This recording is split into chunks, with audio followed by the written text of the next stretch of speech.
welcome back. So this video is just going to be about feeding and maintaining a healthy sourdough starter. So you're going to need, of course, your starter and a spoon, a bottled water, a jar, and your flour. So I'm using all-purpose flour. And I have another video that talks about feeding, but I'm just going to make this a standalone video about feeding just to help out those who've been just starting to bake sourdough bread, and just to answer some questions about what to do in maintaining a healthy sourdough starter. So I've been doing a lot of trading with other people in my community because of the whole coronavirus lockdown thing. We've been doing trading and bartering. So I'm gonna make this video based on the amount of starter that I've been giving away. And so we're gonna start out with the food scale, and you want your food scale set to grams for weight, and just get a small jar.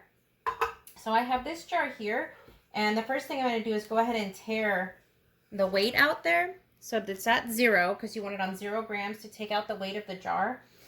And so this is my bulk starter here. You can tell it's healthy here because it has bubbles. Let's see if you can see the bubbles in there. I don't know if it'll focus. Let me see if I can get it to focus. See? Air bubbles, and then, let's see, come on, focus. There we go. So it's focused, and you can see that there's bubbles in there. It's spongy, it's airy. Here you can see them. So this is a healthy starter. This is an active, healthy sourdough starter. This was fed this morning.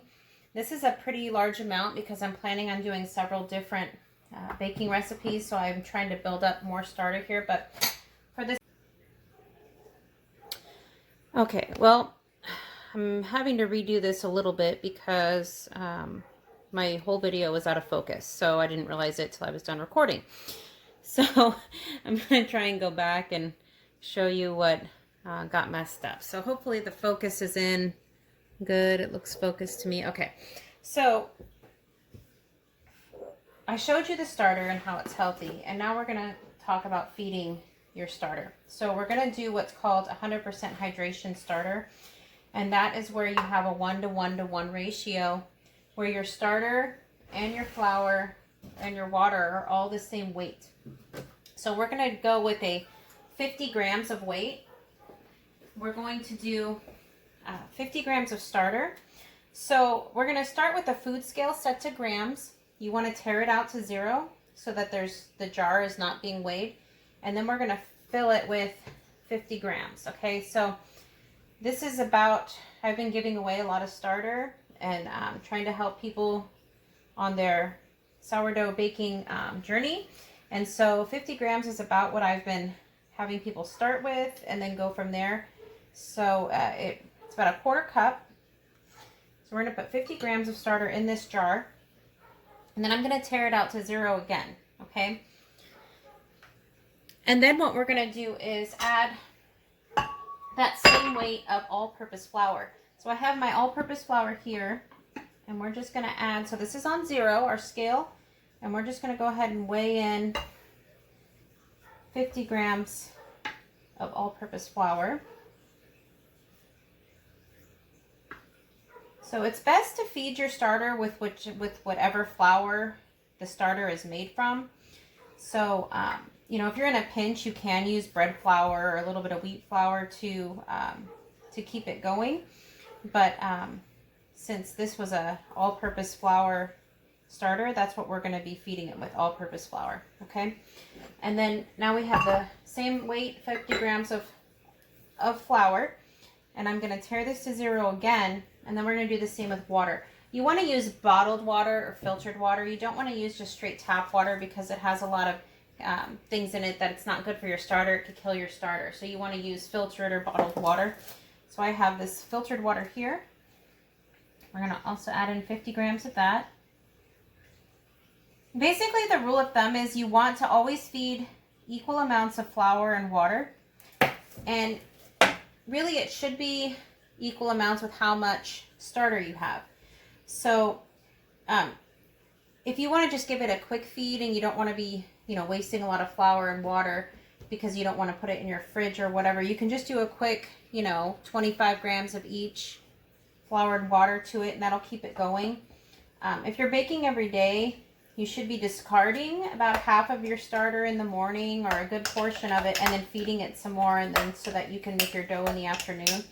And discarding some of the flour or some of the starter keeps it healthier and keeps you from having a huge surplus. There's quite a few recipes that you can look up for starter discard. Pancakes, waffles, so that you're not just wasting it and throwing it in the garbage. So I'm going to mix all this up really well so that all the flour is mixed in there. And then I'm just going to cover it with a cloth and a rubber band. Okay, so that's all it is. A feed is just, that's it. That's as simple as it is. You can do that each day. If you don't want to bake every day, you would just leave this in the refrigerator and you would feed it the morning that you're gonna make your dough. So take it out and feed it. And usually within about 4 hours, it's ready. It's doubled. So what'll happen now is the yeast will work through that feed of the flour and water, and it'll rise up about double to what it is. It'll be nice with bubbles like you saw in the jar. And that's how you know it's healthy. It smells good, it's bubbling, it's doubling, it looks spongy. So, yeah, and then if for some reason you leave it on your counter for a couple days and don't feed it, don't worry, because it's pretty hard to just kill it. It's very resilient. I've actually left mine in the fridge for several months and then came back and fed it, and it's been just fine. It comes right back to life. So I hope this video was explanatory enough. I hope it's easy to follow. Bear with me. I'm new to doing videos and I'm still pretty nervous, so my words get funny. Anyway, just like I said, leave questions in the comments if you need help, and I'll do my best to help you. And happy baking. Please subscribe to my channel and look for new videos. Okay, bye.